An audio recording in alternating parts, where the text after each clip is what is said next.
This is Chapter 7, first example problem. So what we have here is a circuit with 3 inputs and 1 output and a timing diagram. Your mission is to fill in the timing diagram based on the given input signal. Many ways to do this. I'll be doing it twice, and this is the first way, which is kind of clunky, but it works. So the idea here is I'm going to write an equation for this circuit.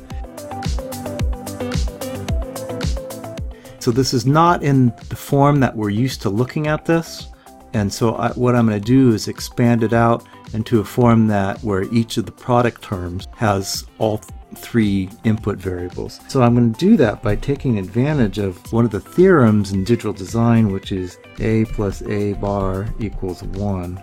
So anytime I multiply something by 1, it doesn't change it. So that's what I'm going to do for both these values here.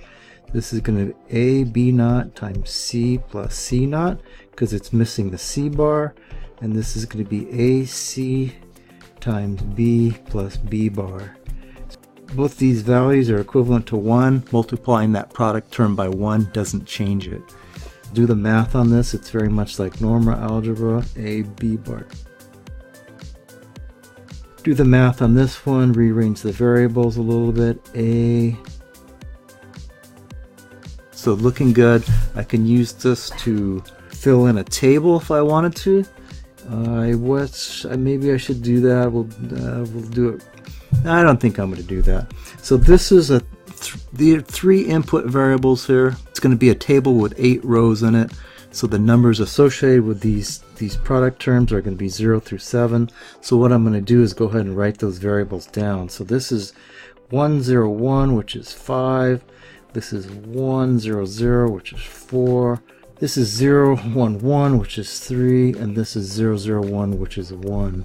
When the input shows these values, these conditions in this row here, the output's going to be a 1. Otherwise, it's going to be a 0. So let's do this thing. I'm going to put some lines in there to help me out a little bit. I don't always do this, but I'm going to do it this time because it's clear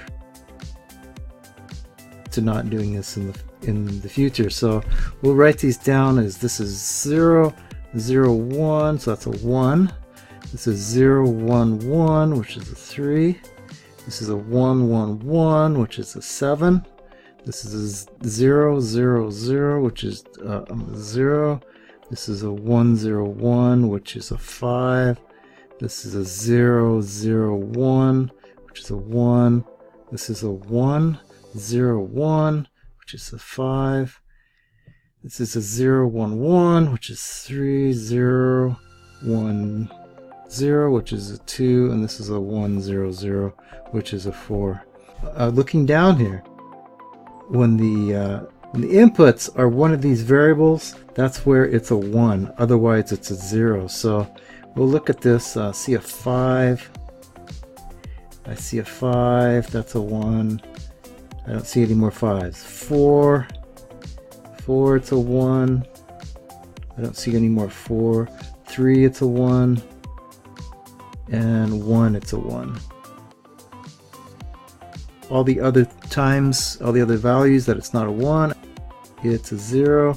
So I'll go ahead and fill those in like that. And I'm officially done with this problem. We'll do this again using a different approach.